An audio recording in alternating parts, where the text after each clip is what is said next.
आज जब कई वर्ष व्यतीत हो गए तो राजा के हृदय में भाव आया कि अरे मेरे गुरुदेव कालिदास, अब तो उन्हें खूब दंड मिल गया, लेकिन अब मैं चाहता हूं कि वह वापस लौट आए। अब विचार करने लगा कालिदास की खोज कैसे करूं।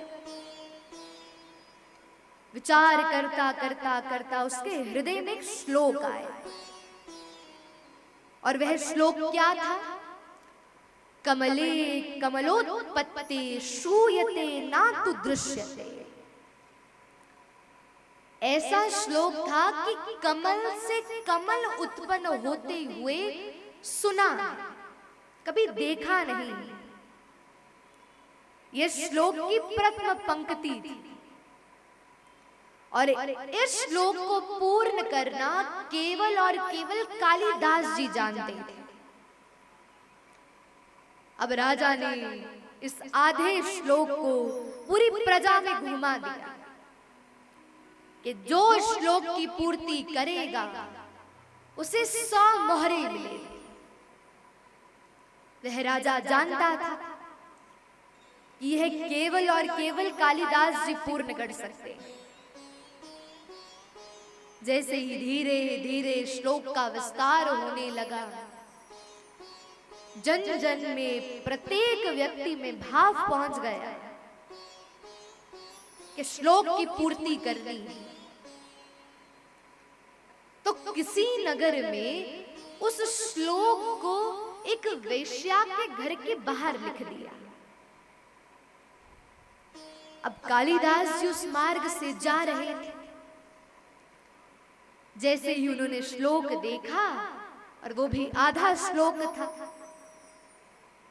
उसे क्षण मानो गए और जाकर श्लोक को पूर्ण कर दिया। और क्या लिखा? बोले बाले तब मुखाम्बोजे कथम इंदी वरद्वय। बोले ठाकुर जी का मुख कमल, और उस कमल पर भी 2 कमल रूपी नेत्र। हो गया कमल के ऊपर कमल। अब जैसे ही वेश्या ने बाहर आकर देखा कि अरे श्लोक की पूर्ति तो हो गई, उस गणिका के हृदय में लोभ आया, और मानो कालिदास जी को अपने साथ अंदर लेकर गई, और जल जब पिलाया तो जल में विष डाल दिया, और वहीं कालिदास जी को मार दिया। उस श्लोक को लेकर वह गणिका राजा के पास गई, और राजा से कहा कि मैंने श्लोक को पूर्ण कर दिया, अब आप मुझे 100 मोहरे दे दीजिए। राजा ने जैसे ही श्लोक देखा, बोले अरे सत्य बताओ, ये श्लोक तो मेरे गुरुदेव कालिदास जी के अलावा संसार में कोई नहीं कर सकता। अरे तुमने कैसे लिखा?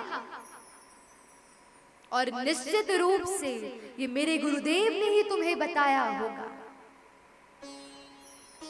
जब राजा क्रोधित होकर कहने लगा, तो उस गणिका ने सब सत्य बता दिया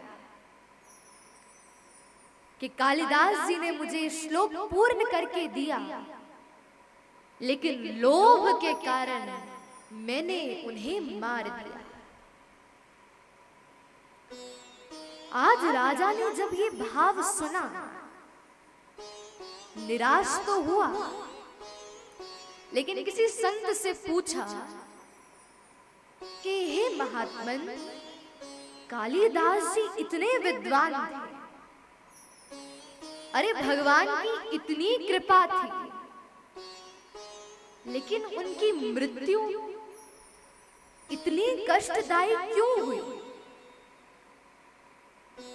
इसके पीछे कोई कारण होगा। तब उस संत ने कहा कि कालिदास ने ज्ञानोपदेश किसी अयोग्य व्यक्ति को दिया, जो इस ज्ञान के योग्य नहीं था। ऐसे व्यक्ति को प्रदान किया। और जिस कारण से अयोग्य व्यक्ति को ज्ञान देने से उनकी ऐसी कष्टदायी मृत्यु हुई। इसलिए संसार में कोई भी दान कैसा क्यों ना, लेकिन सोच समझकर पूर्णतया विचार कर उस उपरांत जाकर व्यक्ति को दान करना चाहिए।